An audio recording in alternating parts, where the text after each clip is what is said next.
রাতাবাড়ির বহুল আলোচিত চানমারি গ্রামের যুবক শাহিদ হোসেন হত্যা মামলায় মিলল বড় সাফল্য। অবশেষে পুলিশের জালে ধরা পড়ল এই চাঞ্চল্যকর হত্যাকাণ্ডের মূল অভিযুক্ত বদর উদ্দিন। ঘটনার পর থেকে নিখোঁজ ছিল বদর, কিন্তু শেষ রক্ষা হলো না। পাথারকান্দি থানার বৈঠাখাল এলাকার এক গভীর পাহাড় থেকে তাকে অচেতন অবস্থায় উদ্ধার করেছে রাতাবাড়ি থানার পুলিশ। স্থানীয় বাসিন্দাদের কাছ থেকে খবর পেয়ে বৈঠাখালের পাহাড় থেকে অচেতন অবস্থায় উদ্ধার করা হয় অভিযুক্ত বদর উদ্দিনকে। সেখান থেকে রাতাবাড়ি থানার পুলিশ তাকে তড়িঘড়ি নিয়ে যায় হাসপাতালে। প্রাথমিক চিকিৎসার পর সুস্থ হতেই বদরকে নেওয়া হয় পুলিশ হেফাজতে। পুলিশ সূত্রে জানা যায় যে প্রায় 5 থেকে 6 বছর আগে চানমারি এলাকায় খুন হয়েছিল কুখ্যাত ডাকাত আনোয়ার হোসেন। আর সেই হত্যা মামলায় অভিযুক্ত ছিলেন নিহত শাহিদ হোসেন এবং তার বাবা মবত আলী।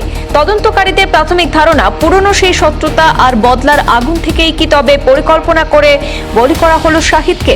ইতিমধ্যে নিহতের বাবা মবত আলী রাতাবাড়ি থানায় একটি লিখিত এজাহার দায়ের করেছেন। এজাহারে 4 জনের নাম উল্লেখ রয়েছে। মূল অভিযুক্ত বদর উদ্দিন, যাকে ইতিমধ্যে গ্রেপ্তার করা হয়েছে। এছাড়াও বাকি 3 জন, শামীম আহমেদ ওরফে পটই, ময়নুল হক ওরফে মনু এবং ফখরুল ইসলাম।